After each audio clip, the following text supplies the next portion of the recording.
አወዛጋቢው የቪኒሺየስ ጁኒየር የዝውውር ጉዳይ በትላንትና ዕለት በቪኒሺየስ ጁኒየር ቀጣይ ቆይታና አዲስ ኮንትራት ጉዳይ ዙሪያ በቪኒሺየስና በሪያል ማድሪድ መካከል ስብሰባ ተደርጎ ነበር።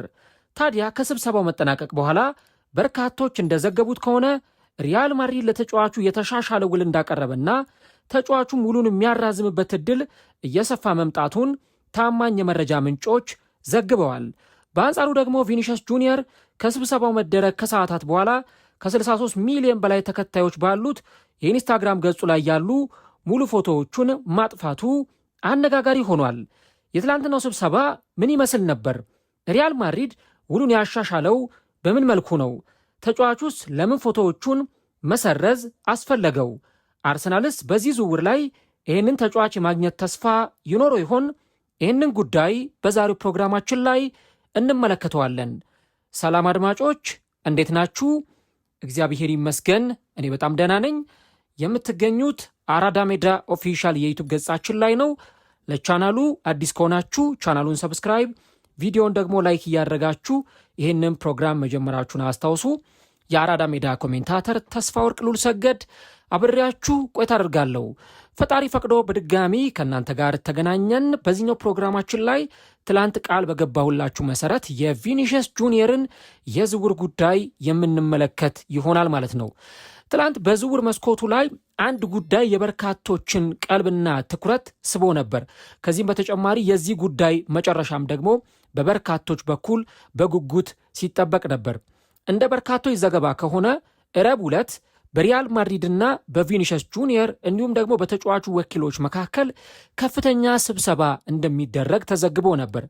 የስብሰባው ዋና ዓላማ የቪኒሺየስ ጁኒየር ቀጣይ ቆይታውን ለመወሰንና የተጫዋቹን የኮንትራት ጉዳይ በተመለከተ ከመጨረሻ ውሳኔ ላይ ለመድረስ ነበረ። በቪኒሺየስ ጁኒየር እና በሪያል ማድሪድ መካከል ስብሰባና ንግግር ተደርጎ የነበረው እና እንደውም ከዚህ ስብሰባ በፊት በተደጋጋሚ ጊዜ ሲወጡ በነበሩ መረጃዎች መሰረት ሪያል ማድሪድ ፊክስድ የሆነ ውል እንዳቀረበለት በዓመት ከ20 እስከ 20 ሚሊዮን ዩሮ ፐር ሲዝን ለተጫዋቹ አኑዋል ሳላሪ ወይም ዓመታዊ ደሞዝ ለመክፈል ለተጫዋቹ ይህንን ውል እንዳቀረበለት፣ ከዚህም በተጨማሪ የምስል መብትን ጥቅማጥቅምን በተመለከተ ሪያል ማድሪድ ያስቀመጠው የገንዘብ ጣሪያ እንዳለና ሪያል ማድሪድ ያቀረበው የገንዘብ ተመን ደግሞ ለመጨረሻ ጊዜ ያቀረበው እንደሆነ ከዚህ በኋላ ሪያል ማድሪድ ይህንን ነገር የማሻሻል ፍላጎት እንደሌለው ሲወጡ የነበሩ መረጃዎች ያሳዩ ነበረ እና በዛው ትላንትና ያ ስብሰባ ከመደረጉ በፊት እንደዚህ አይነት መረጃዎችን በተደጋጋሚ ስንሰማ ሌላው የወጣ የነበረው ጉዳይ ቪኒሺየስ ጁኒየር ሪያል ማድሪድ ባቀረበለት የኮንትራት ማራዘሚያ ውል ላይ ደስተኛ አይደለም፣ ቅር ተሰኝቷል የሚሉ መረጃዎችና ዘገባዎች ይወጡ ነበር። ቪኒሺየስ ጁኒየር በዓመት ወደ 30 ሚሊዮን ዩሮ የሚጠጋ ገንዘብ ደሞዝ ማግኘት ይፈልጋል። ሬንዋል ቦነስ ወይም ደግሞ የፊርማ ክፍያ ማግኘት ይፈልጋል። ከዚህ በተጨማሪ የምስል መብቱን እንደ ኬሊያን ኤምባፔ 100% ማግኘት ይፈልጋል። ስለዚህ በቀረበለት ውል ደስተኛ አይደለም የሚሉ መረጃዎች ሲሰሙ ነበር። አሁን ታዲያ የትላንትናው ስብሰባ ሲደረግ እንዴት ሪያል ማድሪድ ለተጫዋቹ ውሉን ሊያሻሽልለት ቻለ? እንዴት የተሻሻለ ውል ሊያቀርብለት ቻለ? የሚለው ነገር በጣም በርካቶችን የሚያነጋግር ጉዳይ ሆኗል። ትላንትና ስብሰባው ከተደረገ በኋላ በዚህ አትሌቲክ ታማኝ የሆኑ መረጃዎችን ኢቭን ከበርካቶቹ ቀድሞ ከነ ፋብሪዚዮ ሁሉ ቀድሞ ታማኝ መረጃዎችን በመዘገብ የሚታወቀው ዴቪድ ኦርንስቴይን ከማሪዮ ኮርቴጋና ጋር በጋራ በመሆን ማሪዮ ኮርቴጋና የስፔን ላሊጋ ክለቦችን ተጫዋቾችን በተመለከተ ታማኝ የሆኑ መረጃዎችን በመዘገብ ይታወቃል። ሁለቱ በጋራ በመሆን ትላንትና ከስብሰባው በኋላ ሰፋ ያለ ዘገባና ሀተታ ይዘው ወጥተው ነበር። ሪያል ማድሪድ የተሻሻለ ውል ለቪኒሺየስ ጁኒየር እንዳቀረበለት እነዚህ የዚህ አትሌቲክ ዘጋቢዎች ዴቪድ ኦርንስቴን እና ማሪዮ ኮርቴጋና ዘግበዋል። ቅድም እንዳልኩት የትላንትናው ስብሰባ ከመደረጉ በፊት ሪያል ማድሪድ ውሉን የማሻሻል ፍላጎት የለውም የሚል መረጃ ሲወጣ ነበር። ታዲያ እንዴት ትላንትና ከተሰበሰቡ በኋላ ሪያል ማድሪድ ውሉን አሻሻለ የሚል መረጃ ልንሰማ ቻልን? ሁለቱ አይጋጭም ወይ የሚል ጥያቄ መነሳቱ አይቀርም። በተጫዋቹ ካምፕ የሪያል ማድሪድ ጀነራል ዳይሬክተር ወይም ስራ አስኪያጅ የሆኑት ጆዜ አንሄል ሳንቼዝ እንዲሁም ደግሞ የስካውቶች ቺፍ ወይም ደግሞ ኃላፊ የሆነው ዡኒ ካላፋት ትላንትና በስፔን ካፒታል ንግግራቸውን አድርገው ነበረ። እና በዚህ ንግግር ላይ ለቪኒሺየስ ጁኒየር ከቤዚክ ሳላሪ ጀምሮ ማለትም ከዋናው ደሞዙ ጀምሮ በሌሎች ጉዳዮች ላይ በአዶንስ በሌሎች በጥቅማጥቅም ጉዳዮች ላይ ሪያል ማድሪድ ብዙ ነገሮችን አሻሽሎ እንደመጣ ነው የትላንትናው ዘገባ የሚያሳየው። አሁን ደው ዝም ብለን ነገሩን ሎጂካል በሆነ መንገድ ስንመለከተው ተጫዋቹ ቪኒሺየስ ጁኒየር ነው። አሁን በዓለም ላይ ከዋክብት ከሚባሉ ተጫዋቾች መካከል ጥቂት ከሚባሉ ከዋክብት ተጫዋቾች መካከል አንዱ ቪኒሺየስ ጁኒየር ነው። አሁን የዕድሜው ፕራይም ታይም ላይ ይገኛል። ከዛ ደግሞ የዛሬ 2 ዓመት ለባሎንዶር ሁለተኛ ደረጃን ይዞ ያጠናቀቀ ራነር አፕ የነበረ ሮድሪ ባሎንዶርን ባሸነፈበት ዓመት ሁለተኛ ደረጃን ይዞ የጨረሰ ኮከብ ተጫዋች ነው እና ከበርካታ ዘገባዎች አንጻር ከቀናት በፊት ሪያል ማድሪድ ውሉን አያሻሽልም ሲባል የነበረውን ነገር ሪያል ማድሪዶች ጠንቅቀው ያውቃሉ እና ይህን የሚያክል ኮከብ ተጫዋች በሆነ የደሞዝ ጉዳይ ላይ ባለመስማማት ተጫዋቹን ማጣትና መልቀቅ አይፈልጉም። ስለዚህ ይህን ሁሉ ነገር ስለሚያውቁ ልክ ትላንትና ስብሰባ ሊደረግ እንደሆነ ሲታወቅ ውሉን አሻሽለው እንደሚመጡ ብዙዎቹ ሪያል ማድሪድ በፊት የነበረውን ውል ያልተሻሻለውን ውል ወይ ደግሞ አይቀለበስም የተባለውን ውል ሊያቀርብ ይችላል ብለው ሲጠብቁ ሪያል ማድሪድ ግን ከዛ በተቃራኒ ሆኖ ለተጫዋቹ አዲስ የተሻሻለ ውል ይዞ ነው ትላንትና የቀረበው እና ይህ ነገር በጣም ብዙዎቹን አስገርቧል። እንደውም በሪያል ማድሪድ በኩል ከተጫዋቹ ጋር ያላቸውን ግንኙነት አሁንም በጣም በጥሩ ሁኔታ መቀጠል እንደሚፈልጉም ጭምር ነው እነዚህ መረጃዎችና ዘገባዎች የሚያሳዩት። ይህ ነገር ከሆነ በኋላ አሁን የቪኒሺየስ ጁኒየር ውሳኔ ይጠበቃል። እንደው ዝም ብሎ ተራ የሆነ ውይይት አይደለም። ቪኒሺየስ እና ሪያል ማድሪድ ተወያዩ። ቪኒሺየስ ጁኒየር እና ሪያል ማድሪድ ተነጋገሩ። ከዛ በኋላ ምን ታስባለህ? እኛ ይህን የተሻሻለ ውል አቅርበንልሃል፣ ሰው ውሳኔህን ንገረን፣ እዚሁ ውሳኔህን ንገረን የሚል አይነት ድርድርና ስምምነት በፍጹም አይኖርም። ይልቁንም ለተጫዋቹ የማሰቢያ ጊዜ ይሰጡታል። ቀናት ሊሆን ይችላል ወይ የሆነ ነገር ብቻ የሆነ ተጨማሪ ጊዜ ለተጫዋቹ ይሰጡታል። አሁን ዚ አትሌቲክ እንደዘገበው ከሆነ ተጫዋቹ አሁን ውሳኔው በእጁ ላይ ነው ያለው። ሪያል ማድሪድ አንተ የምትፈልገውን ውል አሻሽለን አቅርበናል፣ በደሞዝ ጉዳይ፣ ቤዚክ ሳላሪ፣ ሌሎች ጥቅማጥቅም ጉዳዮች አሻሽለን መተናል፣ አሁን የሚጠበቀው የአንተ ውሳኔ ነው ብለው በተጫዋቹ ጠረጴዛ ላይ የተሻሻለ ውል አቅርበዋል። ይሄ ሁላችንም የጠበቅነው ነገር አልነበረም። ምክንያቱም ቅድም እንዳልኩት ከቀናት በፊት ሲዘገብ እንደነበረው ሪያል ማድሪድ በፊት ያቀረበውን ውል የዛሬ 1 ዓመት ከ6 ወር የዛሬ ዓመት የዛሬ 6 ወር ሲያቀርብ የነበረውን ነገር የማሻሻል ፍላጎት እንደሌለው ነው ስንሰማ የነበረው። ስለዚህ ይሄ በፍጹም የተጠበቀ ወይም ኤክስፔክት የተደረገ ጉዳይ አልነበረም። ቪኒሺየስ ይህን ነገር ጠብቆት ነበር ወይ? በጣም አጠያቂ ጉዳይ ይመስለኛል። ከዚህ በፊትም ሲዘገብ እንደነበረው ከዚህ በፊትም እንደነገርኳችሁ ቪኒሺየስ ጁኒየር አሁን በእጁ ላይ 3 የተለያዩ አማራጮች አሉት። የመጀመሪያው ውሉን ማራዘምና በሪያል ማድሪድ መቆየት፣ ሁለተኛው ውሌን አላራዝምም ግን በሪያል ማድሪድ እቀጥላለሁ ብሎ በሚቀጥለው ዓመት ማለትም የዛሬ ዓመት ክረምት በነፃ ዝውውር ወደ ሌላ ክለብ መዘዋወር ግን በዚህ ዓመት በሪያል ማድሪድ መቆየት፣ ሶስተኛው አማራጭ ደግሞ ውሌን አላራዝምም ብሎ ከሪያል ማድሪድ ጋር መለያየትና ወደ አርሰናል መዘዋወር። እነዚህ 3 አማራጮች በቪኒሺየስ ጁኒየር ጠረጴዛ ላይ የሚገኙ አማራጮች ናቸው። አሁን የቪኒሺየስ ጁኒየር ውሳኔ ነው የሚጠበቀው። ሪያል ማድሪድ የተሻሻለ ውል ይዞ መጥቷል። ብዙ ነገሮችን አሻሽሎ መጥቷል። አሁን ቪኒሺየስ ጁኒየር የሪያል ማድሪድን አዲስ ኮንትራት ይቀበላል ወይስ አይቀበልም የሚለው ጉዳይ በጣም በርካቶችን የሚያነጋግር ጉዳይ ይሆናል ማለት ነው። ወደ ቀደመው ነገራችን እንመለስና አሁን የቀረበለት ጉዳይ በጣም በሚታሰበው ልክ በጣም ትልቅ ነው ወይ የሚለውን ነገር እዚሁ ጋር አያይዘን ማንሳት ያስፈልጋል። በሪያል ማድሪድ በኩል የመጀመሪያው ትልቁ ነገር ቪኒሺየስ ጁኒየር እንዲለቅ ምንም አይነት ፍላጎት የላቸውም። አይደለም ቪኒሺየስ ጁኒየር ይቅርና እንደ ማሪዮ ኮርቴጋና ዘገባ ከሆነ ራሱ ቪኒሺየስ ራሱ በሪያል ማድሪድ መቆየት ይፈልጋል ወይም ደግሞ በዛው በሪያል ማድሪድ ቤት መጫወት ይፈልጋል። ስለዚህ ለሁለቱም አካላት መቆየት የመጀመሪያ ቀዳሚ ተመራጭ ጉዳይ ነው። አዲስ ነገር ካልተፈጠረ በስተቀረ ወይ በሁለቱ በኩል የማያስማሙ ጋፖች ካልተፈጠሩ በስተቀረ ሪያል ማድሪድም ቪኒሺየስ እንዲቆይለት ይፈልጋል። ቪኒሺየስም በሪያል ማድሪድ ቤት መቆየት ይፈልጋል። ተጫዋቹ በተለይም ደግሞ ባለፈው ሲዝን በጣም ጥሩ የሆነ ጊዜን አሳልፏል። ምንም እንኳን ሪያል ማድሪድ ዋንጫ አያሸንፍ እንጂ፣ ነገር ግን ደግሞ ተጫዋቹ በተሰለፈባቸው ጨዋታዎች 22 ጎሎችን አስቆጥሯል። 14 አሲስቶችን ደግሞ ተጫዋቹ ማድረግ ችሏል። በአንድ ዓመት ከ30 በላይ የጎል ተሳትፎች ያሉት ተጫዋች ነው። ይህ የሪያል ማድሪዱ ኮከብ ቪኒሺየስ ጁኒየር። ሪያል ማድሪዶች በተደጋጋሚ የውል ጉዳዩን በተመለከተ ይዘው ሲመጡ የነበረው ነገር ቪኒሺየስ ጁኒየርን እንደማያስደስት፣ ቪኒሺየስ ጁኒየር ቅር እንደተሰኘበት አውቀዋል። ስለዛ ያ በመሆኑ ምክንያት በሚቀጥለው ዓመት በነፃ ተጫዋቹን ከማጣት ወይ ደግሞ በአርሰናል ተጫዋቹን ከመነጠቅ አሁን ባላቸው የተሻለ አማራጭ ከዚህ ተጫዋች ጋር የሚቆዩበትን የተሻለ ነገር ለማድረግ ነው አማራጮችን እየጠበቁ የሚገኙት።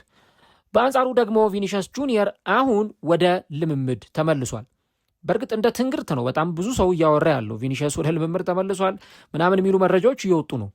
ግን አስገራሚ አይደለም። ምክንያቱም ቪኒሺየስ የሪያል ማድሪድ ተጫዋች ነው። የሪያል ማድሪድ ኮንትራት አለው። ልምምድ ሊሰራ የሚችለው እዚያው ከሪያል ማድሪድ ተጫዋቾች ጋር ነው፣ ከሪያል ማድሪድ አሰልጣኞች ጋር ነው የፕሪሲዝን ጊዜውን ላይ ያሳልፍ የሚችለው። ስለዚህ ብዙም አስገራሚ ነገር አይሆንም። እንደውም ቪኒሺየስ ወደ ልምምድ ከተመለሰ በኋላ ከሪያል ማድሪድ ቲቪ ጋር በነበረው ቃለ መጠይቅ ወደ ልምምድ ከተመለሰ በኋላ ያለውን ስሜትና አስተያየቱን ተናግሯል። አሁን በጣም ደህና ነኝ እና ደግሞ አዲስ አሰልጣኝ ቡድናችንን ተቀላቅሏል፣ አዳዲስ ተጫዋቾች አሉ እና በልምምድ ላይ ጠንክረን እየሰራን ነው የሚል አስተያየቱን ሰጥቷል። ጆዜ ሞሪኖ እኔን እንደሚፈልገኝ አውቃለሁ፣ እኔም ደግሞ ሁሌ እዚህ ያለው በጣም ደስተኛ ነኝ፣ አዎንታዊ ስሜት ይሰማኛል እና ደግሞ በራሴ ቅኝት እግር ኳስ መጫወት እፈልጋለሁ የሚል አስተያየት ሰጥቷል ቪኒሺየስ ጁኒየር። እና አሁን ከበርካቶች የቪኒሺየስ ጁኒየር ውሉ ላያራዝም ይችላል ምናምን ከሚሉት ነገሮች አንጻር አሁን እየተመለከትን ያለነው የቪኒሺየስ ጁኒየር ጉዳይ በጣም ብዙ አጠያቂ የሆኑ ነገሮችን ይዞ እየመጣ ይገኛል። ሌላው ደግሞ የዚ አትሌቲኩ ጸሐፊ ኦሊቨር ኬይ ትላንትና ሁለቱ አካላት ከተሰበሰቡ በኋላ አንድ ሌላ አስገራሚ መረጃና ዘገባ አስነብቧል።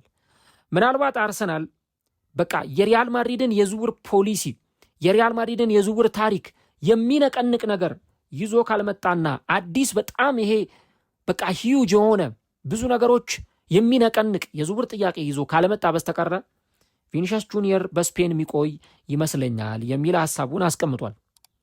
እና አሁን ባለው ሁኔታ በተለይም አርሰናል የሆነ አይነት በቃ እግር ኳሳዊ ተአምር የሚፈልግ እስከዛሬ ድረስ በእግር ኳስ ታይቶም ተሰምቶም የማይታወቅ በጣም እብደት የተሞላበት የዝውውር ጥያቄ ካላቀረበ በስተቀር ማድሪድ ሊያቀርብ ከሚችለው በጣም የተሻለ ደሞዝ፣ ሪያል ማድሪድ ሊሰጠው ከሚችለው ሬኗል ቦነስ በጣም የተሻለ የምስል መብት በሉት ለሪያል ማድሪድ ራሱ በጣም ሂዩጅ የሆነ የዝውውር ጥያቄ አርሰናል ካላቀረበ በስተቀረ ቪኒሺየስ ጁኒየርን ያገኘዋል ብዬ አላስብም ብሎ ተናግሯል። አሁን ኳሱ ያለው በቪኒሺየስ ጁኒየር ሜዳ ላይ ነው። አርሰናል በዚህ በኩል አለ፣ ሪያል ማድሪድ በዛ በኩል አለ። ቪኒሺየስ ከሁለቱ መሃል ላይ ቆሟል። በፊት ቪኒሺየስን ደስተኛ ላይ ያደርገው የሚችለው ሪያል ማድሪድ ያቀረበለት አዲስ ውል ነበረ። አሁን ግን ደስተኛ አላደረገኝም ማለት በማይችልበት ሁኔታ ሪያል ማድሪድ ሳይጠበቅ ውሉን አሻሽሎ መጥቷል። በነገራችሁ ላይ አንድ የምነግራችሁ ነገር አሁን አብዛኞቹ ትላልቅ የሚባሉት ሚዲያዎች፣ ጋዜጠኞች፣ ዘጋቢዎች በጠቅላላ የሚዘግቡት ቪኒሺየስ ጁኒየር በሪያል ማድሪድ የሚቆይበት እድል እጅግ በጣም እየሰፋ መምጣቱን ነው። የማርካ ዘገባዎችን አይቻለው፣ የፋብሪዚዮ ሮማኖን ዘገባ አይቻለው፣ ዴቪድ ኦርንስቴን፣ እነዚህ አትሌቲክ፣ ሌሎች በጣም ትላልቅ የሚባሉ እነ ዲያሪዮ አስ፣ እነዚህ ሁሉ የሚዘግቡትን ብታዩ ቪኒሺየስ ጁኒየር በሪያል ማድሪድ የሚቆይበት እድል እጅግ በጣም ሰፊ ነው የሚሉ መረጃዎችን ይዘው እየወጡ ይገኛሉ ማለት ነው። እና እንደውም ኦሊቨር ኬይ ምን ብሏል? በፕሪሚየር ሊግ ባየው ቪኒሺየስን በጣም ደስ ይለኛል። በጣም ድንቅ የሆነ ልዩ የሆነ ተጫዋች ነው እና በእንግሊዝ እግር ኳስ በጣም ልዩነት ፈጣሪ ተጫዋች የሚሆን ይመስለኛል። ለአርሰናል ደግሞ የማጥቃት ቨርቹ ማምጣት የሚችል አርሰናልን በማጥቃቱ ረገድ እጅግ በጣም አስፈሪ ማድረግ የሚችል ተጫዋች ነው የሚል ሐሳብን ከሰጠ በኋላ ነገር ግን ደግሞ ሁኔታው ሊወሰን የሚችለው በተጫዋቹ እጅ ላይ ነው የሚል ሐሳብ ሰጥቷል ማለት ነው። ሌላኛው ትናንትና በጣም አስገራሚ የነበረው ነገር ተጫዋቹ ከሪያል ማድሪድ ጋር ተሰበሰበ ከተባለ ከሰዓታት በኋላ በኢንስታግራም ገጹ ላይ ያሉትን ፎቶዎች በጠቅላላ መሰረዙ በርካቶችን ያነጋገረ ጉዳይ ሆኗል። ለምንድን ነው ቪኒሺየስ ራሱ ይህን ነገር ያደረገው የሚለው ነገር በጣም አነጋጋሪ ነው። 63.9 ሚሊዮን ከ63.9 ሚሊዮን በላይ ፎሎወሮችና ተከታዮች አሉት ቪኒሺየስ ጁኒየር በኢንስታግራም ገጹ ላይ ብቻ እና እንዳለ የነበሩትን ፎቶዎች፣ ቪዲዮዎች፣ በሪያል ማድሪድ ማሊያ የተነሳቸውን ፎቶዎች፣ ዋንጫ ሲያነሳ፣ ኳስ ሲጫወት፣ ልምምድ ሲሰራ እያንዳንዱን ነገር አትፍቶታል። ለምን ይሄን ማድረግ ፈለገ ነው አሁን ትልቁ ጥያቄ።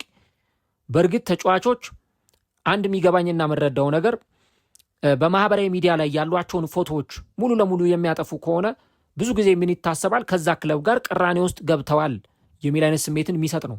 አሁን ታዲያ ቪኒሺየስስ ያን ያደረገው በሪያል ማድሪድ ደስተኛ ስላልሆነ ነው የሚሉ ጥያቄዎች ሊነሱ ይችላሉ። ግን ይሄ ራሱ ዝውውሩ በጣም ጡዘት እንዲኖረው ዝውውሩ የበለጠ ወደ ክላይማክሱ ደረጃ ወደ ልብ አንጠልጣይነቱ ደረጃ እንዲጠጋ የሚያደርግ ነው። ምክንያቱም ቪኒሺየስ ከሪያል ማድሪድ ሰዎች ጋር ተሰባሰበ ከተባለ ከሰዓታት በኋላ ሪያል ማድሪድ ለቪኒሺየስ የተሻሻለ ደሞዝ አቅርቦለታል፣ ተጫዋቹ በሪያል ማድሪድ የሚቆይበት እድል እጅግ በጣም ሰፊ ነው የሚሉ መረጃዎች ከወጡ በኋላ ቪኒሺየስ ይህን ማድረግ ለምን አስፈለገው የሚለው ነገር እጅግ በጣም አነጋጋሪ ጉዳይ ይመስለኛል። አሁን ተጫዋቹ በጥሞና ተረጋግቶ መወሰን ያለበት ጊዜ ላይ ደርሷል። ምክንያቱም የቀጣይ የእግር ኳስ ኬሪየሩን ለመወሰን አሁን ያለበት ጊዜ እጅግ በጣም ትልቅ ነው። አሁን ምክንያቱም ከዚህ በኋላ ፕራይም በሆነ ደረጃ ተጫዋቹ ለመጪዎቹ 7-8 ዓመታት ይጫወታል ብለን ብናስብ በሪያል ማድሪድ ቤት ወይ በአርሰናል ቤት የ5 ዓመት ወይ የ6 ዓመት ኮንትራት እንኳን ቢሰጠው በዛ ክለብ ውስጥ የሚቆይበት ጊዜ ተጫዋቹ ለባለንዶር አሸናፊነት፣ ለቻምፒየንስ ሊግ አሸናፊነት፣ ለሌሎች ነገሮች የሚያበቁት እንደሆነ ተጫዋቹ ያንን ተረጋግቶ የሚወስንበትና የሚያስብበት ጊዜ ላይ ደርሷል። ኦሊቨር ኬንዶም ዚ አትሌቲክ ላይ ምን አለመሰላችሁ፣ ምናልባት ይህን ነገር ለውይይት ማምጣት ልክ ይሁን አይሁን ባላውቅም በባለፉት ጥቂት የውድድር ዓመታት አርሰናል በቻምፒየንስ ሊግ ረገድ ካየነው ከሪያል ማድሪድ በጣም የተሻለ ውጤትን ሲያስመዘግብ ተመልክተናል። ልብ በሉ ያልኩ ያለሁት በሁለቱ ክለቦች ታሪክ ወይ ደግሞ በሁለቱ ክለቦች ለዓመታት ባስመዘገቡት ውጤት አይደለም። ያለፉትን ጥቂት ዓመታት 2-3 የውድድር ዓመታት ካየን አርሰናል ከሪያል ማድሪድ በጣም ጠንካራ የሆኑ ሲዝኖችን እያሳለፈ ነው። ለምሳሌ ቻምፒየንስ ሊግ ግማሽ ፍጻሜ ሲደርስ ተመልክተናል። በአንጻሩ ግን ሪያል ማድሪድ እንደው በጣም በዛ ከተባለ ግማሽ ፍጻሜ ነው በቅርብ ጊዜ ሲደርስ የምንመለከተው። ከሩብ ፍጻሜ እንደውም ጭራሽ ሩብ ፍጻሜ ሳይደርስ ሁሉ የወጣባቸው ሲዝኖች አሉ። አሁን ሪያል ማድሪድ የቻምፒየንስ ሊግ የበላይነቱን ተነጥቋል። ያንን መመለስ ይጠበቅበታል።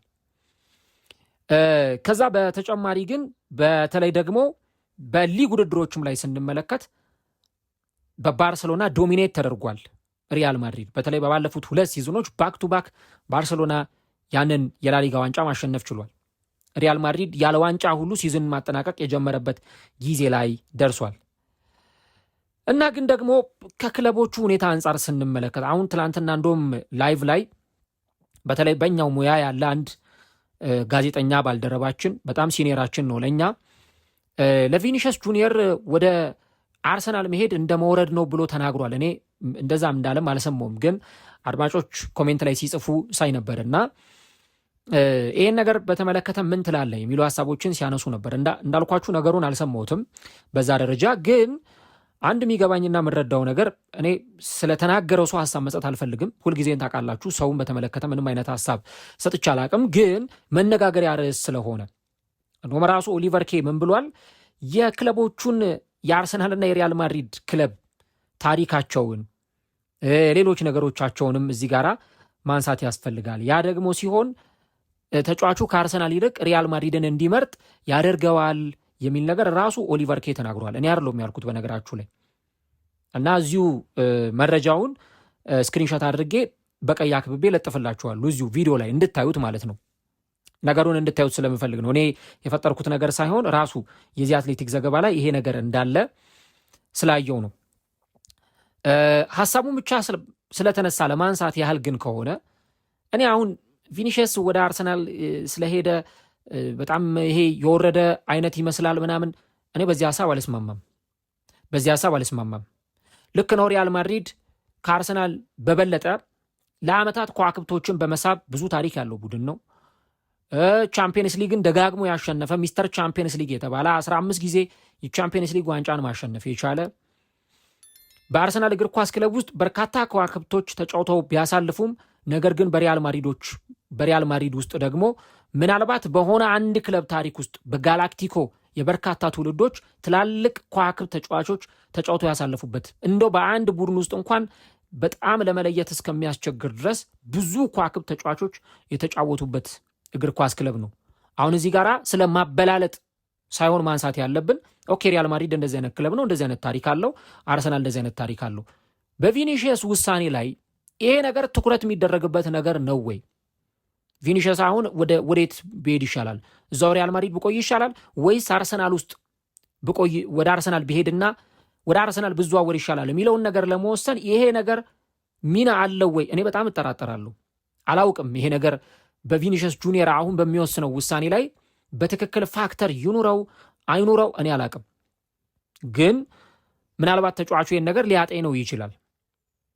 እንኳን አይደለም ቪኒሺየስ ጁኒየርን የሚያክል በጣም ትልቅ የሆነ እግር ኳስ ተጫዋች ይቅርና የትኛውም አይነት ተጫዋች እንኳን ወደ ሆነ ክለብ ሲዘዋወር ፖቴንሻሎችን ያያል፣ ፖቴንሻሎችን ይመለከታል። እንዴት ነው ወደዚህ ክለብ ብሄድ ዋንጫ ማሸነፍ እችላለሁ? ለእኔስ ለእግር ኳስ ኬሪየሬ የሚጠቅመኝ ክለብ ነው ወይ? ወደዛ ብሄድ ያለው የደጋፊው ሁኔታ፣ አቲቲዩዱ፣ ሁኔታው፣ እያንዳንዱ ነገር ምን ያህል ወሳኝ ነው የሚለውን ነገር ይመለከታል። ከቤተሰቡም ጭምር ብዙ ነገር ያጤናል። እንደውም ባለፈው ማርኮ ኩሬያ አንድ በጣም ልብ የሚነካ ቃለ መጠይቅ ሁሉ ሰጥቶ ነበረ። ወደ ሪያል ማድሪድ ከተዘዋወረ በኋላ ነው የቃለ መጠይቅ የወጣውና እኔ ወደ የትኛውም ክለብ ስዘዋወር መጀመሪያ ቅድሚያ የምሰጠው ለልጄ ነው የሚል አስተያየትን ሰጥቷል። የአእምሮ ውስንነት ያለበት ልጅ አለውና የአእምሮ ውስንነት ያለበት ልጅ ስለሆነ ስፔሻል ትሪትመንት ይፈልጋል። ስለዚህ አካባቢው ለሱ የሚመቸው ነው ወይ? ትምህርት ቤቶቹ ለሱ የሚመቹት ናቸው ወይ? ሀገሩ ለሱ ይመቸዋሉ የሚለውን ነገር ካየው በኋላ ነው ወደ የትኛውም ክለብ ለመዘዋወር የምመርጠው እንጂ የፈለገ ዓለም ላይ ያለ የተባለ ብርና ውል ቢቀርብልኝ ራሱ ለልጄ ካልተመቸው በፍጹም እግሬን አላነሳም የሚል አስተያየት ሰጥቶ ነበረ። እና እንዲህ አይነት ሁኔታዎች ተጫዋቾች ኮንዲሽናሊ የሚያስቧቸው ነገሮች ሊሆኑ እንደሚችሉ በደንብ የምናነሳው መሆኑን ያስፈልጋል። እና አሁንም ቢሆን ቪኒሺየስ ጁኒየር ወደ የትኛው ክለብ ሊሄድ ይችላል ወይ?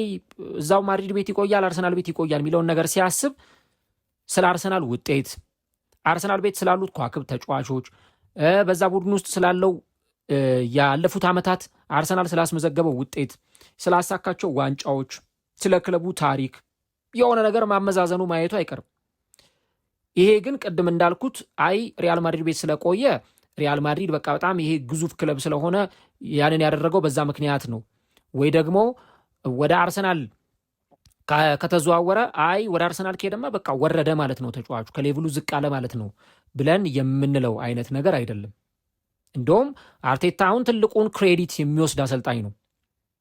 አርሰናል ቤት ለመምጣት ብዙ ተጫዋቾች አሁን ፍላጎት ያሳያሉ። ከዋክብት የምትሏቸው ተጫዋቾች ሁሉ ፍላጎት ያሳያሉ። እኔ የሆነ ዝውውርን ያስታውሰኛል የአሁኑ የቪኒሺየስ ጁኒየር የዝውውር ጉዳይ ታስታውሳላችሁ። ሜሱት ኦዚል በ2013 ወደ አርሰናል በተዘዋወረበት ወቅት ምን አይነት ነገሮች እንደተፈጠሩ ራሱ ሜሱት ኦዚል ገኒንግ ፎር ግሬትነስ ማይ ላይፍ በተሰኘው መጽሐፍ ላይ ይህንን ዝውውር እንዴት ሊካሄድ እንደቻለ የዝውውሩ ጉዳይ እንዴት እንደሄደ በጣም በዝርዝር ብዙ ነገሮችን አስቀምጧል። እና የሚገርመው ሜሱት ኦዚል ገና ከ6 ወር ከ1 ዓመት በፊት ማለትም አርሰናልን ከመቀላቀሉ በፊት እንደውም እኔ በጣም የዛኔ አስታውሳለሁ ገና የተማሪነት ዕድሜ ላይ ነበርኩና ስለ ኦዚል ዝውውር ሲነገር ምን ይባል ነበረ? ኦዚል ወደ አርሰናል መሄድ አልፈልግም ብሎ አለ፣ ወደ አርሰናል አልሄድም ብሎ ተናገረ የሚሉ አስተያየቶች ይሰጡ ነበረ። ከዛ በኋላ ግን ራሱ መጽሐፉ ላይ እንዳስቀመጠው በተለይ ካርሎ አንቼሎቲ ወደ ሪያል ማድሪድ ከመጡ በኋላ በተለይ ተጫዋቹ በዚያ አሰልጣኝ ስር እንደማይፈለግ ወይ ደግሞ የእሳቸው የዕቅድ አካል እንዳልሆነ ተጫዋቹ ካወቀ በኋላ ቀጥሎ ባሉት ጊዜያት አርሰናል ተጫዋቹን በፈለገበት ጊዜ ወደ አርሰናል የተዘዋወረበት መንገድ ምን ያህል እንደነበረ ፕሮሰሱን በደንብ አስቀምጦታል። አርሰን ቬንገር ተጫዋቹን በስልክ እንዳነጋገሩት ተጫዋቹን እንደሚፈልጉት ከዛ በፊት እኮ አርሰናል ኦዚልን ማምጣት ይፈልግ ነበረ።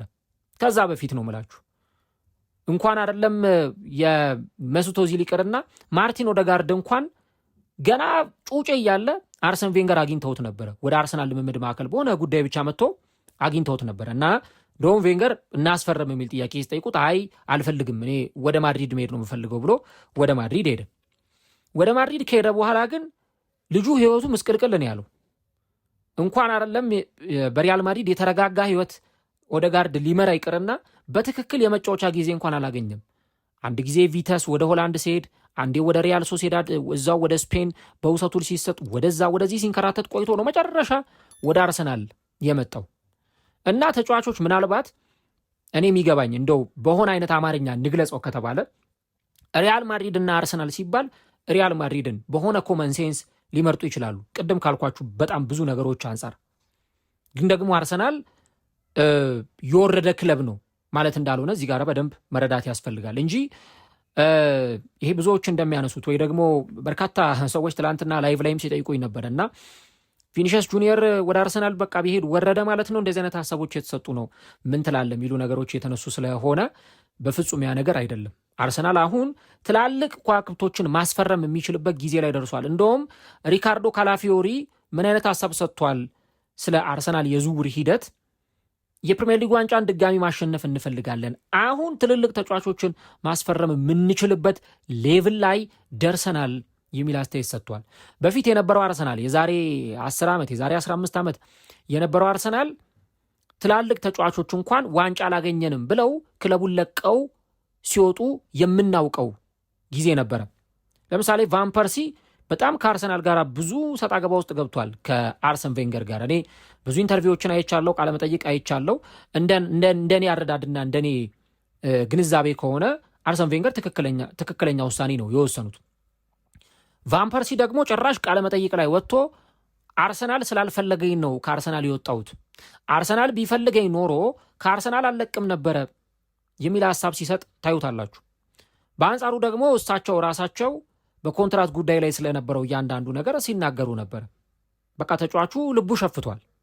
የሚገርመው ቫን ፐርሲ ወደ ሌላ ክለብ መሄድ ይችል ነበረ።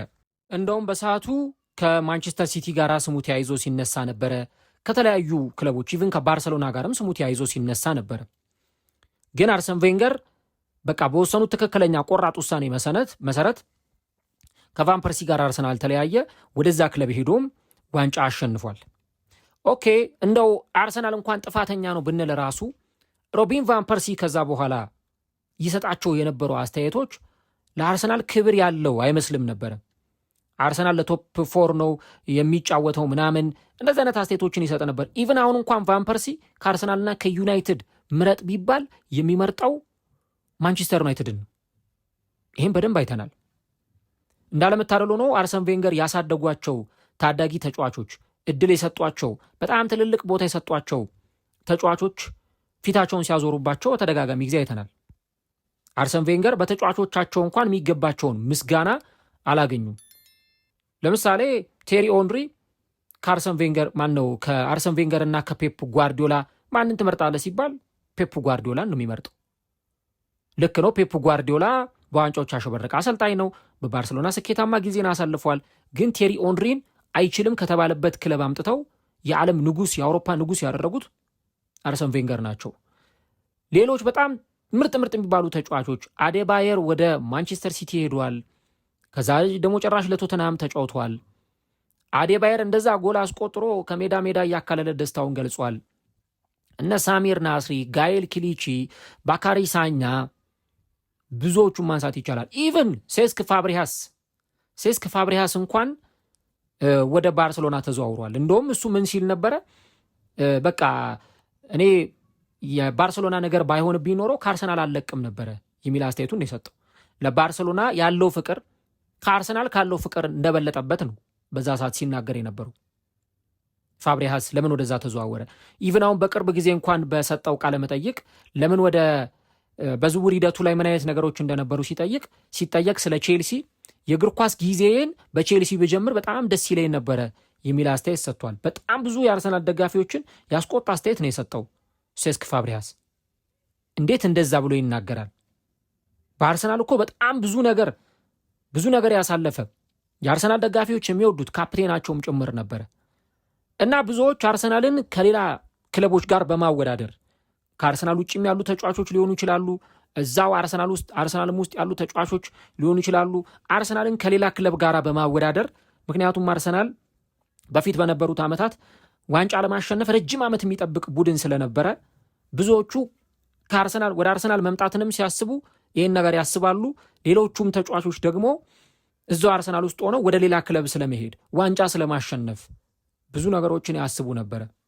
አብሶኔ የአርሰን ቬንገር ዘመን ተጫዋቾች ቅድም እንዳልኳችሁ እነ ጋላስን ጨምሮ እነ ፋብሪሃስ እነ ቫን ፐርሲን ጨምሮ ብዙዎቹ አርሰን ቬንገር ላይ ፊታቸውን አዙረዋል።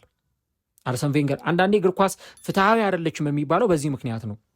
ራሱ ያሳደገ እድል የሰጠ በዓለም ደረጃ ታዋቂ እንዲሆን ያደረገ አሰልጣኝ ይከበራል እንጂ ፊት አይነሳም ወይ ደግሞ ጀርባ አይሰጥም። ብዙዎቹ የአርሰናል የቀድሞ ተጫዋቾች ግን ያንን ሲያደርጉ እንመለከታለን። ዞሮ መስመራችንን እንዳንስት ወደ ዋናው ነጥባችን ስንመለስ አሁንም ይሄ ኮንቴክስት ተመልሶ መምጣቱ አይቀሬ ጉዳይ ነው። ቪኒሺየስ በሪያል ማድሪድ ከቆየ የተሻለውን አስበልጧል ምናምን፣ ወይ ደግሞ ወደ አርሰናል ከሄደ በቃ ተጫዋቹ ሌቭሉ አይደለም ምናምን የሚሉ ነጥቦች ሊነሱ ይችላሉ። ግን አሁን ያ ሌቭል የለም። ራሳቸው አርሰናሎችም ይሄን ነገር አሁን አፋቸውን ሞልተው መናገር ይችላሉ። አሁን ያለው አርሰናል ለቶፕ ፎር የሚፎካከር ቡድን አይደለም። አሁን ያለው አርሰናል ዋንጫ ለማሸነፍ 8 ዓመት 9 ዓመት የሚጠብቅ ቡድን አይደለም። አሁን ያለው አርሰናል ቻምፒየንስ ሊግ ከምድብ ማለፍ ብቻ ውጤት የሚያስመዘግብ ቡድን አይደለም። አሁን ያለው አርሰናል ብዙ ስኬቶችን የሚያልም ቡድን ነው። ቻምፒየንስ ሊግ ፍጻሜ የደረሰ ቡድን ነው። ፕሪሚየር ሊግን ከ22 ዓመታት በኋላ ያሸነፈ ቡድን ነው። ፕሪሚየር ሊግ አንድ ጊዜ መሪነቱን ከተረከበ መሪነቱን በፍጹም ለተጋጣሚ ወይም ደግሞ ለሌላ ደረጃ ላይ ላሉ ክለቦች የማያስረክብ ቡድን ነው።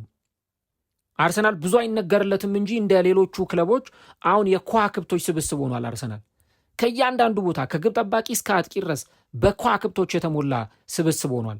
ምናልባት አርሰናል ስለሆነ ነው እንጂ ሌላ እግር ኳስ ክለብ ቢሆን ወይ ማንቸስተር ሲቲ ወይ ደግሞ ሌላ የሆነ አይነት ክለብ ቢሆን ስለዚህ ክለብ በየቀኑ በተወራ ነበረ። እውነት ለመናገር ስለ ስብስብ ጥራት ስናወራ ፕሪሚየር ሊግ ውስጥ አሁን ከሲቲም በላይ ስለ አርሰናል ነው ልናወራ የምንችለው። በግብ ጠባቂ ቦታ ላይ በጣም ጥሩ ግብ ጠባቂዎች እነ ዳቪድ ራያን፣ ኤሊያን ሜስሌን የያዘ ቡድን፣ ተከላካይ መስመሩ እንደ አለት የጠነከረ የነ ማጋሌሽ፣ ሳሊባ፣ ካላፊዮሪ፣ ሂንካፒዬ፣ ቤን ዋይት፣ ቲምበር፣ ሉዊስ ስኬሊ፣ የአማካይ መስመሩ ብሩኖ ጊማሬሽ አዲስ ፈራሚውን ሳንረሳ እነ ማርቲን ዙብሜንዲ፣ ዴክላን ራይስ አይደክሜው ተጫዋች ለባሎንዶር የሚታጨው ተጫዋች፣ ማርቲን ኦደጋርድ፣ ኤቤሪቺ ኤዜ፣ ኤታን ዋኔሪ ከታዳጊዎች ከወጣቶች፣ ፊት መስመር ላይ ቡካዮ ሳካ፣ የነ ዞሊስ፣ ማርቲኔሊ፣ ዮኬሬስ፣ ሃቨርትዝ፣ የነኖኒ ማዱዌኬ እነዚህ ሁሉ ተጫዋቾች ያሉበት ስብስብ ነው እና አሁን አርሰናልን በበፊት ስታንዳርድ ልክ ማየት ስህተት ይሆናል። በፊት ዋንጫ ፍለጋ ብለው ሌሎች ተጫዋቾች ከአርሰናል ይለቁ ነበረ። በፊት ከአርሰናልና ከሆነ ክለብ ምረጡ ሲባሉ የሆነን ክለብ ሊመርጡ ይችሉ ነበረ። ወደ ሆነ ክለብ ለመሄድ እንኳን ብለው አርሰናልን ትተው የሚወጡ ተጫዋቾች ነበሩ። አሁን ግን ወደ አርሰናልን ፈልገው የሚመጡት ለዚህ እኮ ቪክተር ዮኬሬስን ማሳያ ማድረግ ይቻላል። ዮኬሬስ እኮ በስፖርቲንግ እያለ በስንት ክለብ ነው ሲፈለግ የነበረው? በስፔን ክለቦች ሲፈለግ ነበረ፣ በሳውዲ ክለቦች ሲፈለግ ነበር፣ በተለያዩ ክለቦች ኢቨን እዛው እንግሊዝ ውስጥ በእነ ማንቸስተር ዩናይትድ ሁሉ ይፈለግ ነበረ። ግን እሱ እኔ አርሰናልን ነው መመርጠው ከአርሰናል ውጭ ወዴትም አልሄድም ብሎ ነው አርሰናልን የተቀላቀለው። ዙብሜንዲ ወደ አርሰናል ከመምጣቱ በፊት የብዙ ክለብ ጥያቄዎችን ውድቅ አድርጓል። የነ ሊቨርፑልን ጥያቄ ውድቅ አድርጓል። ማድሪድ ይፈልገው ነበር። የነዚህን ጥያቄ ሁሉ ውድቅ አድርጎ ነው ወደ አርሰናል የመጣው። ዚስ ኢዝ ዘ ቫልዩ ኦፍ አርሰናል። አሁን ባለው ሰዓት የአርሰናል ቫልዩ የአርሰናል ትክክለኛ ዋጋ የደረሰበት ሌቭል ይሄንን የሚመስል ነው። አርሰናል ደግሞ አርሰናል እንዲሆን ከአርሰን ቬንገር በኋላ ትልቁን ስራ የሰራው አርቴታ ነው እና ይህ በመሆኑ ምክንያት አሁን አርሰናልን ሰዎች አይመርጡም፣ እነ ቪኒሺየስ ጁኒየር አርሰናልን አይመርጡም ብለን መናገር ማንችልበት ጊዜ ላይ ደርሰናል። ተወደደም ተጠላም አርሰናል ከዚህ በኋላ ከዋክብቶችን ሲያስፈርም ልንመለከት እንችላለን። ትላንትና ላይቭ ላይ ተናግሬዋለሁ። በፊት አርሰናል ገንዘብ ለማውጣት በጣም ይሄ የሚቆጥብ ገንዘቡን የሚሰበስብ ክለብ ስለነበረ የሆኑ ተጫዋቾችን ለማስፈረም ሲል ተጨማሪ ገንዘብ አምጣ እንኳን ሲባል አርሰናል አይከፍልም። ለምሳሌ አርሰናል ክርስቲያኖ ሮናልዶን ማስፈረም ይችል ነበር። ሰር አሌክስ ፈርጉሰን ክርስቲያኖ ሮናልዶን በአይናቸው ከመመልከታቸው በፊት መጀመሪያ ያዩት አርሰን ቬንገር ናቸው። የንስር አይን ያላቸው አሰልጣኝ ናቸው። ከዛ በኋላ እሳቸው ዝውውሩን ለማፋጠን ተጫዋቹን ለማስፈረም እንቅስቃሴዎችን እያደረጉ ነበር። እንደውም ራሱ ክርስቲያኖ ሮናልዶ ተናግሯል ቃለመጠይቅ ላይ በቃ እኔ ተቃርቤ ነበረ ለአርሰናል ልፈርም ጫፍ ደርሼ ነበረ ብሎ ሁሉ ተናግሯል። ሮናልዶ ለአርሰናል ሊፈርም ነበረ ክርስቲያኖ ሲያረሰበን። እንደውም አርሰን ቬንገር የሆነ ቃለመጠይቅ ላይ ሲጠየቁ እኔ በጣም የሚቆጨኝ እስካሁን ማስፈረም ካልቻልኳቸው ሁለት ተጫዋቾች አንደኛው ክርስቲያኖ ሮናልዶ በቃ ጨርሰን ነበር አሉ። ከኢያን ራይት ጋር የሆነ ፕሮግራም ላይ ቀርበው ኢንተርቪው እያደረጋቸው ነበረ የቀድሞ ተጫዋቻቸውና በቃ የሮናልዶን ጉዳይ ጨርሰን ነበር አሉ። ከዛስ ሌላ ደግሞ ተጫዋች ንጎሎ ኮንቴን ቼልሲ ሳያስፈርመው ቼልሲን ተውት፣ ገና ሌስተር ሲቲ ሳይገባ እዛ ሊግ ዋን እየተጫወተ ያውቁት ነበረ። በቃ ሁለቱን ማስፈረም አለመቻሌ በጣም ይቆጨኛል ብሎ ይናገራሉ። አርሰናል ሱዋሬዝን ለማስፈረም ብሎ 40 ሚሊዮን ፓውንድ አቀረበና አይ እኛ ይህን ገንዘብ አንቀበልም ውድቅ አድርገነዋል ብሎ ሲል አርሰናል ውሉን ለማሻሻል 1 ሚሊዮን ፓውንድ ነበር የጨመረው። 40 ሲደመር 1 ነው ያቀረበው። ተመልከቱ አርሰናል በገንዘብ ረገድ ምን አይነት ሁኔታ ላይ እንደነበር። ስንት ተጫዋች አርሰናል ከነ ጎንዛሎ ሂጓይን ምናምን ብዙ ተጫዋች አርሰናል አልፎት ነበረ። ብዙ ኳክብ ተጫዋቾች አልፎት ነበረ። ቅድም እንዳልኳችሁ ኦዚል ለአርሰናል የፈረመ ጊዜ ምን አይነት ታሪክ እንደነበር እኔ አስታውሳለሁ። እንደውም በሰዓቱ አንድ አሁን ቤን ስፖርት የሚባለው ተቋም የዛኔ ጄሲሲ ስፖርት የሚባል ነበረ፣ አልጀዚራ ስፖርት ምናምን ብቻ እንደዚህ የሚባል ነበረ እና ጄሲሲ ስፖርት የሚባል ነበረ። እንደውም ከ1 እስከ 10 ቁጥር ሁሉ ቻናል አለው እና በአረብ ሰዓት ምናምን ሁሉ ይተላለፍ ነበረ እና አስታውሳለሁ ኦዚል ገና ከተነሳበት ከቦታው ጀምሮ በፕሌን ተጉዞ አርሰናል እስከሚደርስ ኤምሬትስ እስከሚደርስ ድረስ ሙሉ የቀጥታ ስርጭት ሽፋን ነበር የተሰጠው። የአርሰናል ደጋፊዎች አደባባይ ሁሉ ወጥተው ሰለብሬት ሲያደርጉ ኦዚልን ዌልካም ብለው ሲቀበሉ አስታውሳለሁ ነው፣ ትዝ ይለኛል። እና እንኳን አይደለም አሁን አርሰናል በጣም ዋንጫዎችን የማሸነፍ አቅሙ ከፍተኛ ሆኖ ዋንጫዎችን እያሸነፈ ይቅርና በፊት እንኳን ለ7 ዓመት ለ8 ዓመት ዋንጫ ሳያሸንፍ እንደዚህ አይነት ትላልቅ የሆኑ ኳክብቶችን አርሰናል ሲያስፈርም አይተናል። ስለዚህ ነው ልናነሳ የምንችለውና ነገሩን ስናጠቃልለውና ወደ ቪኒሺየስ ነገር ስናመጣው በቃ ምንም ይሄ ታሪክ ነው። ምንም ከታሪክ ውጪ ብዙ ነገሮችን ልናነሳ እንችላለን። ግን ይህን ነገር እዚህ ጋር አሁን ማንሳት ብዙም አስፈላጊ ላይሆን ይችላል። ግን ደግሞ አሁን ካለው ሁኔታ አንጻር ሁኔታው የሚጠበቀው በሁለት ቀጣይ ምዕራፎች ይሆናል። የመጀመሪያው ምዕራፍ የራሱ የቪኒሺየስ ጁኒየር ውሳኔ ይሆናል። ቪኒሺየስ ውሉን ያራዝማል ወይስ ደግሞ ከሪያል ማድሪድ ጋር ለመለያየት ይወስናል? በቃ ያ ነው ትልቁ ጥያቄ። ያ መመለስ ሲቻል ቪኒሺየስ ወደ አርሰናል ይመጣል ወይስ አይመጣም የሚለውን ነገር ከውሳኔ ላይ የሚደረስ ይሆናል።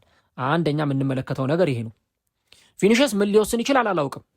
እኔ አሁን ዝውውር ላይ እርግጠኛ ሆነን ነገሮችን መናገር እንዳንችል የሚያደርጉን በጣም ብዙ ነገሮች አሉ። ምክንያቱም ትላልቆቹ የእኛን እንኳን ተዉት፣ እኛ እንኳን እዚሁ ሀገር ያለን ጋዜጠኞች ነን። ልናወራ የምንችለው ያው የተጻፈውን ወይ የሰማነውን ምናምን ነው ልናወራ የምንችለው። እዛው ለመረጃው ቀረብ ያሉት እነዚህ አትሌቲክ ምናምን እንኳን ሪያል ማድሪድ በቃ ውሉን አያሻሽልም ከዚህ በኋላ ፊክስር ነው የሚያቀርበው ምናምን ሲሉን ነበረ። አሁን ደግሞ ሪያል ማድሪድ አሻሽለዋል እያሉን ነው። ውሉ ሊያራዝም ተቃርበዋል እያሉን ነው። ዛሬ ማታ፣ ከሰዓት፣ ነገ፣ ከነጎዲያ፣ የዛሬ ሳምንት ምን ልንሰማ እንደምንችል አይታወቅም ምን ልንሰማ እንደምንችል። ስለዚህ እያንዳንዱን ነገር በትኩረት ማየት ያስፈልጋል እና ቪኒሺየስም በቃ ሪያል ማድሪድ የተሻሻለ ውል ስላቀረበለት በዛው ሀሳቡ ይጸናል። ሙሉ ለሙሉ ሀሳቡን ተቀብሎ ውሉን ይፈርማል ብለን እርግጠኛ ሆነ መናገር አንችልም። የተጫዋቹ ውሳኔ የሚጠበቅ ጉዳይ ነው። አንደኛ ነገር ይሄ ነው። ሌላውና ሁለተኛው ነገር ደግሞ አርሰናል ልክ ሌሎቹ ሚዲያዎች እንዳሉት በቃ ያልተጠበቀ በጣም በቃ ሂውጅ የሆነ ትልቅ የዝውውር ጉዳይ ይዞ ሊመጣ ይችላል። ምናልባት እስከዛሬ አይተነው ሰምተነው ማናቅ የዝውውር ጥያቄ፣ ምናልባት ለተጫዋቹ እስከዛሬ አስቦት የማያውቀው ከፍተኛ ደሞዝ፣ ይህን ሁሉ ሊያቀርብ ይችላል። ሌላው ደግሞ አንድ በጣም መረሳት የሌለበት ነገር አርሰናል የፊት መስመሩ ማጠናከር አለበት። በተለይ በሚቀጥለው ሲዝን ቻምፒየንስ ሊግ ማሸነፍ ከፈለገ፣ ፕሪሚየር ሊጉን መድገም ከፈለገ አርሰናል የግዴታ ተጫዋቾችን ማምጣት አለበት የፊት መስመር ላይ። አሁን አልቫሬዝን ለማስፈረም ፍላጎት አለው፣ ግን አልቫሬዝን ሊያስፈርም የሚችለው የቪኒሺየስ ጁኒየር ዝውውር ካልተሳካ ነው።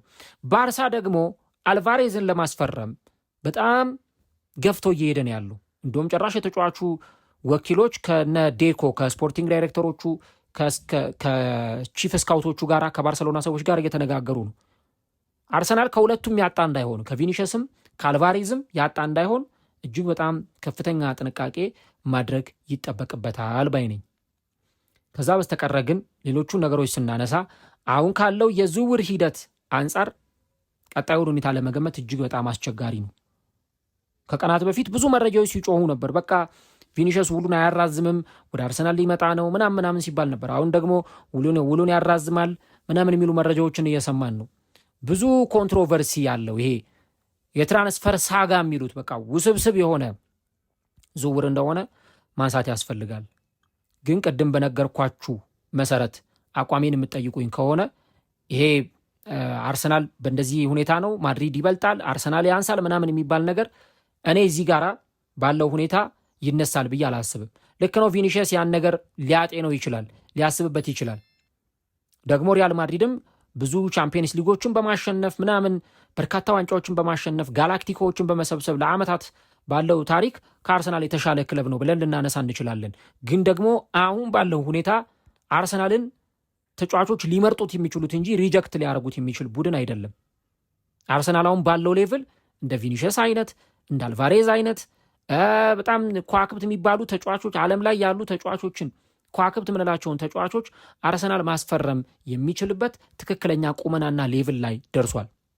ስለዚህ ቪኒሽስ አርሰናልን መርጫለሁ፣ ወደ አርሰናል ይሄዳለሁ ብሎ ሲናገር የምንሰማበት ሁኔታ ሊኖር ይችላል እንጂ ወደ አርሰናል መሄድ መውረድ አይደለም። ወደ አርሰናል መሄድ ዝቅት አይደለም። ወደ አርሰናል ቢመጣ ቻምፒየንስ ሊግን ለማሸነፍ ፕሪሚየር ሊግን ለማሸነፍ ነው የሚመጣው። በዛ ላይ ደግሞ ማሰብ ያለባችሁ ከላሊጋና ከፕሪሚየር ሊግ የትኛው ነው በጣም ብዙ ተከታታይ ያለው፣ የትኛው ነው በጣም ብዙ ተመልካች ያለው ብለን ብንል ልክ ነው። ላሊጋም ኢን ሚሊየንስ ብዙ ተመልካች አለው ዓለም ዙሪያ። ፕሪሚየር ሊግ ግን ሌላ ታሪክ ላይ ነው። በቃ በየሳምንቱ ርዕስ ነው የምትሆነው። በየሳምንቱ አርሰናል ሲጫወት አርሰናል ከሆነ ቡድን ጋር ተጫወተ፣ ከሆነ ቡድን ጋር ጌም አደረገ፣ ፕሪሚየር ሊጉን ቻምፒየንስ ሊጉን አለ፣ በቃ ርዕስ ነው እና እንኳን አይደለም ለአርሰናል ለፕሪሚየር ሊጉ ራሱ ፕሪሚየር ሊጉን የሚነቀንቅ ዝውውር ነው የሚሆነው። እሱ ራሱ ፕሪሚየር ሊግ ላይ መጥቶ መነጋገሪያ ሊሆን ይችላል። ክርስቲያኖ ሮናልዶን እኮ አንድ በጣም ብዙ ውጤታማ ያደረገው በየዓለም ሊጎቹ ላይ የተዘዋወረ እንደው ፈረንሳይ ብቻ ነው ያልሄደው እንጂ ትላልቅ የምትሏቸው ሊጎች ላይ በሙሉ ዞሮ ውጤታማነቱን አሳይቷል። እንግሊዝ ተጫውተዋል፣ ስፔን ተጫውተዋል፣ ጣሊያን ተጫውተዋል፣ ተመልሶ እንደገና ወደ እንግሊዝ መጥቷል። ጀርመንና ፈረንሳይ ብቻ ነው ሳይሄድ የቀረው እና ቪኒሽስም ምናልባት እዛው ሪያል ማድሪድ ቤት ተወስኖ ከመቅረት ይልቅ ወደ እንግሊዝ ፕሪሚየር ሊግ መጥቼ ታሪክ መስራት እፈልጋለሁ የሚል አይነት ውሳኔ ላይ ሊደርስ ይችላል ማለት ነው። እስካሁን ድረስ ያሉት መረጃዎች በአጠቃላይ እነዚህን ይመስላሉ። በቃ የተጫዋቹን ትክክለኛ ውሳኔ ማወቅ የሚቻለው ግን ቀጣዮቹ ጊዜያት ላይ ነው። ቀጣዮቹ ጊዜያት ላይ ተጫዋቹ ውሉን ይፈርማል አይፈርምም ወይስ እንዴት ባለ ሁኔታ ሊሆን ይችላል የሚለውን ነገር ቀጣዩ ጊዜ ላይ የምናየው ነው። አርሰናል ሂውጅ ዝውውሮችን ሲፈጽም አይተናል። ዩኬሬሽን በ70 ምናምን ሚሊዮን ፓውንድ በ70 ሚሊዮን ዩሮ ጊማሬሽን ይኸው አርሰናል ማስፈረም ችሏል። ዴክላን ራይስን ከ100 ሚሊዮን ዩሮ በላይ ወጪ አድርጎ አርሰናል አስፈርሟል። ራሱ አርሰናል ባክ ቱ ባክ ሪያል ማድሪድን ሲያሸንፍ አይተናል። ቻምፒየንስ ሊግ ውድድር ላይ ባክ ቱ ባክ ኤምሬትስ ላይም ሳንቲያጎ በርናቦ ላይም ሄዶ አርሰናል የነ ቪኒሽስን የነ ኬሊያን ኤምባፔን የነ ቢሊንጋምን የነ ኮርቱዋን ሪያል ማድሪድ ሲያሸንፍ ተመልክተናል። የአርሰናል ሌቭል በጣም ጣራ መንካቱን ምናልባት ከዚህ በላይ በምንም ልንረዳው አንችልም። ይሄ አንድ ጊዜ ውጤት ሳይሆን አርሰናል ደጋግሞ እያደረገው ያለ ነገር መሆኑን እንመለከታለን። አርሰናል ባየር ሚዩኒክን ሲያሸንፍም አይተናል እና ደግሞ አርቴታ ቪኒሽስን ለማሳመን በርካታ ንግግሮችን አድርጓል፣ ረጅም ንግግሮችን አድርጓል።